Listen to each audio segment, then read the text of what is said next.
మంత్రి లేకుండానే temple board ప్రమాణ స్వీకారం. కేంద్రానికి హైదరాబాద్ మెట్రో ఫేజ్ 2 ప్రణాళికలు. కాలం చెల్లిన వాహనాలకు no petrol, no diesel. Congress పై Assam CM hot comments.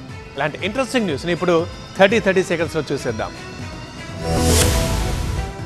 Warangal Bhadrakali temple trust board ప్రమాణ స్వీకారం దేవాదాయ శాఖ మంత్రి కొండా సురేఖ లేకుండానే ముగియడం హాట్ టాపిక్ గా మారింది. 12 మంది సభ్యులతో ఏర్పాటు చేసిన ట్రస్ట్ బోర్డు కమిటీతో అధికారులు ప్రమాణ స్వీకారం చేయించారు. ఎమ్మెల్యే నాయని రాజేందర్ రెడ్డి సమక్షంలో ఈ ప్రమాణ స్వీకారోత్సవం జరగడం ఆసక్తి రేపుతోంది.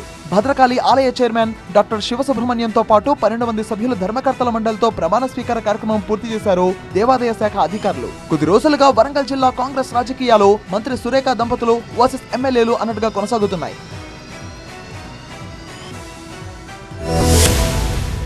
హైదరాబాద్ మెట్రో 2వ దశ బి ప్రాజెక్టులో మరో ముందడుగు పడింది. దీనికి సంబంధించిన ప్రాజెక్ట్ ప్రతిపాదనను తెలంగాణ ప్రభుత్వం కేంద్రానికి పంపింది. ప్రాజెక్ట్ ప్రతిపాదనతో పాటు అవసరమైన అన్ని పత్రాలను, డిపిఆర్లను కేంద్ర ప్రభుత్వానికి సమర్పించింది. వారం క్రితమే 2వ దశ బి ప్రాజెక్టుకు రేవంత్ సర్కార్ పరిపాలన అనుమతులు ఇచ్చింది. 86.1 కిలోమీటర్లతో మెట్రో 2వ దశ ప్రాజెక్టును ప్రతిపాదించింది. 19,579 కోట్లతో మెట్రో 2వ దశ నిర్మాణం చేపట్టాలని నిర్ణయించింది. కేంద్ర, రాష్ట్ర ప్రభుత్వాలు సంయుక్తంగా భాగస్వామ్యంతో మెట్రో 2వ దశ నిర్మాణం చేపట్టనున్నాయి.